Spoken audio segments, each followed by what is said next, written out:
way you hold me. By my side, you'll always be. You take each and every day, make it special in some way. Hey guys, welcome back to my channel. So today I'm going to be filming a Christian video per se, or a religious faith video. So if that's not your type of content, obviously feel free to log off. But this is something that I really wanted to create today. A video idea that I had because I've been struggling with it recently, so I thought I would enlighten some of you who might be going through the same thing. So I guess I'm gonna start with sharing how I became a Christian and like the struggles that I've endured and something that I've recently brought to light and realized myself that made me feel a lot better about where I'm at. I was raised a Christian my whole life, and I just kind of had a love-hate relationship with it, which I think, I don't know how many other people who have gone through this or who have been raised by Christian parents will tell you this. I can tell you this from my experience.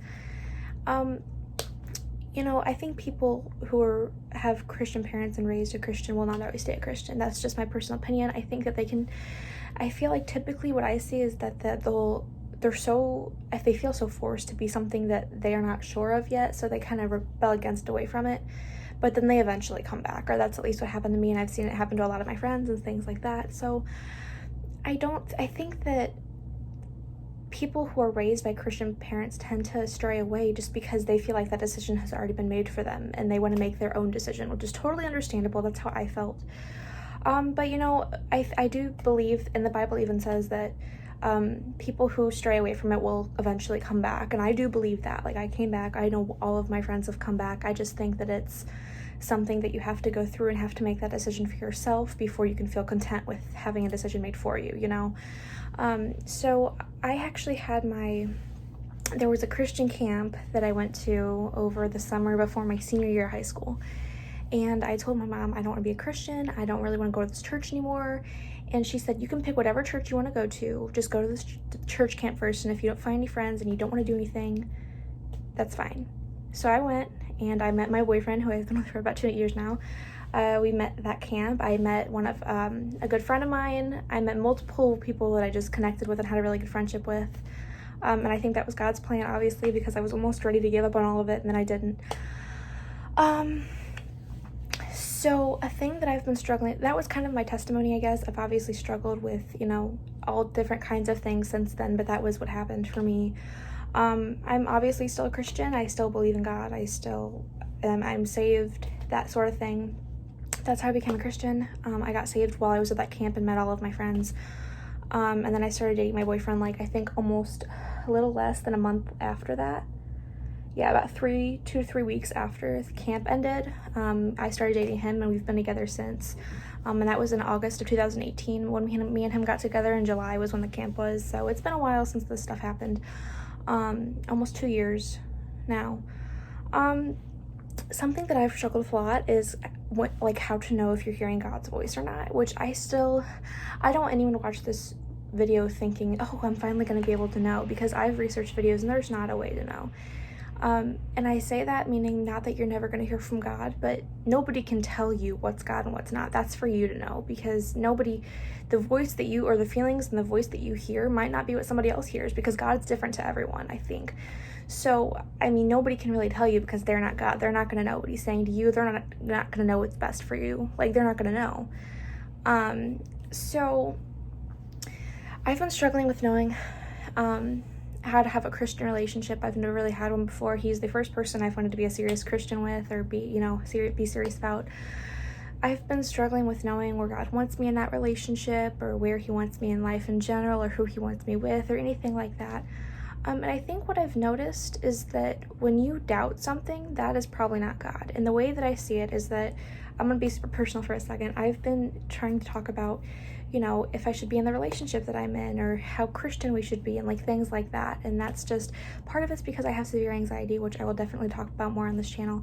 I have severe anxiety, so part of me is like just overthinking, because that's my favorite thing to do, because I have anxiety. But part of it is, it's just genuinely, I've never been in this situation before, so how am I supposed to know? And I can just personally say that I've prayed and prayed and prayed, and the feeling about sticking with my boyfriend has never been a doubt in my mind. Like, I've never been like, well, is that God?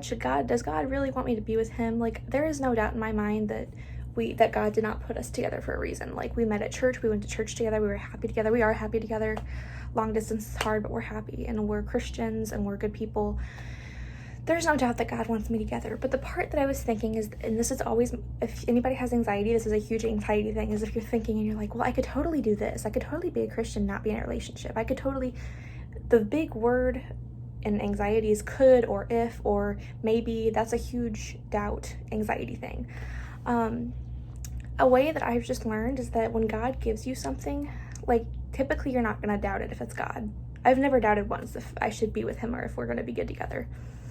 I've doubted if I'd be a good Christian by myself. I'd be like, I know I'd be a good Christian by myself, so, like, you know, maybe I should, maybe. Like, it's such a very anxiety thing, and I think that anybody who has anxiety and is a Christian, it's very hard for them to decipher what does God want? What do I want? Is it the same thing? What if it's not? Like, people just who have anxiety just roll and roll and roll. So if you're in the same boat as me, the thing that's really helped me is just to pray, read the Bible, do devotions, think about what God logically would want. Because I will tell you that for the longest time, I was like, well, with boys, there's temptation, there's cussing, there's, you know, you're not going to be perfect all the time. But what I've also learned is that nobody's going to be perfect. You can't wait around for a perfect Christian person, because that's not going to come, because we're all human, and that's why we need Jesus. But there will be somebody who comes along and compliments you and encourages you with God, encourages you with your life and your goals and your dreams and things that you want in the future. Both of you have to have the same values. That's really important. And I've learned by just hoping and praying that God wants you to be with someone who believes in what you believe and who wants what you want. And that is going to be better for you in the long run than being single by yourself and being a Christian, because two people who are Christians and happy together and who want to raise their family and be of God, that is more stronger than one person who's just a Christian by themselves. And it took me a long time to learn that, but just because you're with somebody and you guys make mistakes all the time, just because humans do, that doesn't mean that God doesn't want you together. It means that God wants you to be together and get better together, you know? Which took a long time for me, and which is why I was doubting my relationship so much, was because I was like, well, neither of us are perfect. And God probably wants me by myself, because then I wouldn't cuss, then I wouldn't have any temptation. But that's going to happen in any relationship that you're in, because we're humans, and that's what happens in any human relationship. So you just have to both strive for the same goal and want the same thing, because that is how I've learned what God wants for anybody is just strive for the same thing. You're going to make mistakes, you're going to mess up, and you're going to be upset, and you're going to get mad, but that's life. And life is pretty much, I get emotional with anything, so I'm like tearing up, but like life is nothing without God, and he wants you to be with somebody who values him and who values you. He's not going to want you to be single, because I mean, not that you shouldn't be single, you should definitely be single until you find the right person. That's not what I'm saying, but for the longest time I thought that God wanted me to be single because I wouldn't make many mistakes on my own, which is totally not what he wants. He wants you to be with somebody who values you and values him, and you guys can be happy and be Christians together and raise your family of God, that sort of thing. So there is not such a thing as a perfect Christian. For the longest time, that is the thing that I thought was holding me back. I'm not going to ever be that perfect, you know, but as long as you're seeking him and you know that you're making mistakes and that you're human, he's going to love you no matter what, and you're going to be a good Christian because you know when you're messing up and you're actively seeking him, which is the most important part. I've seen people who I feel like are perfect Christians, and they're on YouTube, and they go to church with me, and they have the best Instagram photos, and they put Bible verses on them, and I'm like, I'm never going to be like that, you know?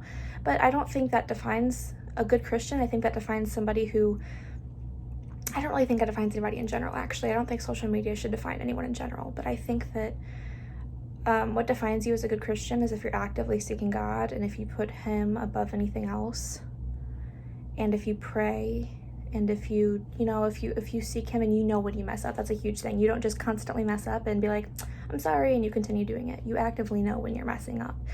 And there's no such thing as a perfect Christian, and it's never too late to start. I thought that was a thing too, and it's not. It's never too late to start, and you're never going to be a perfect Christian, because if we were perfect, we wouldn't need to be Christians. So as long as you're actively seeking him and making a life commitment, that's literally what a Christian is. There's no such thing as a perfect Christian.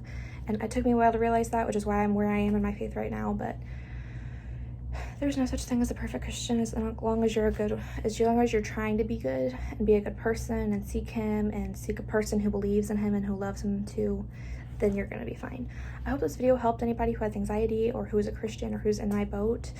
These are just some things that I've learned recently, and I've learned throughout the last few years of being in this relationship and being actively a Christian. Doesn't mean I haven't slipped up and been low in my faith. That's another thing. You'll be low in your faith at some points, and that's okay because that's human too. I mean, but you'll always come back as long as you continue seeking and knowing that this is the life that you want. So hope this helped you guys. Thanks for watching. I really appreciate it, and I will see you in my next video. Bye.